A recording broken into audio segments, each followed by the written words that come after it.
So, what can you tell me about the case of Essix Robinson, who I understand is now 15, and he was charged with attempted murder? And where does his case stand now? Well, as of today, we did enter a plea agreement. The plea agreement, as it stands right now, will go in front of a judge to be accepted or rejected. Right now, what was entered? Do you have a date for that? July 31st, I believe. Yes, July 31st. And so I believe that'll be in front of Judge Gull. And so she will hear arguments from the prosecution and from the defense team on his sentencing. But the plea agreement will be as to count 2, the aggravated battery. Right. Can you talk a little bit about attempted murder, I believe, is 20 to 40. Ag bat, Yeah. What are we looking at there? Well, so the advisory is 9. And so the cap plea, what's called a cap plea, which means the judge can order whatever sentence they'd like so long as it's not more than the 10 years executed. They can order probation on top of that. They can order less than 10 years. So the most that he would be ordered to serve at this time, if the judge accepts the plea as tendered, would be 10 years, which is 1 year over the advisory. So we're talking about juvenile incarceration. Realistically, how much would they serve? Let's say he got the max, 10 years. Mm-hmm. Would it be the 75%, but given his age, he's 15, would it be likely less? What are your, I know you've been in the field for a while, you could probably tell me. I mean, I think some of it is whether his juvenile time will count towards any of this sentence now. That's something we'll have to sort of dig into and perhaps make an argument But it for. normally would with an adult, right?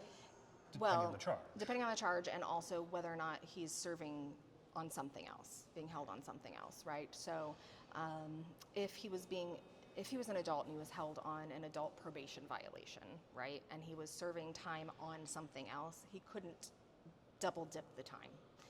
But since he's a juvenile, if he's serving time on a juvenile case, it's more of a civil case than a criminal case. At least that's how they describe it. And so sometimes there can be an argument that you can essentially double dip on time. And again, that's up to the judge on what she thinks is fair and reasonable for him.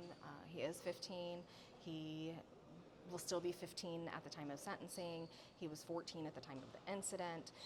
So, we're hoping for a good outcome for Essix. And the good thing about him being a juvenile in the system as he is right now is that he is getting education, right? So the juvenile system will give him services while he's in and under the age of 18. So I understand he's at Logansport. Yes. Right. Doesn't that make it difficult for the family to see him? I mean, wouldn't that be all important, the relationships he has with his family? He's obviously very close. He came out and smiled at everyone.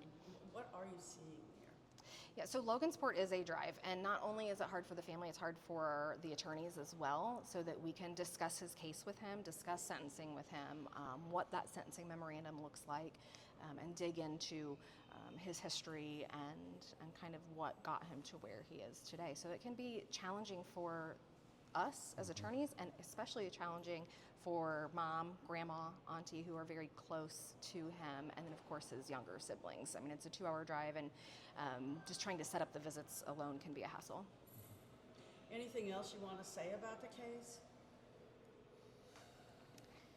I think considering the charge, the initial charge, this is a fair outcome that holds someone accountable for an action, but doesn't ruin this child's life.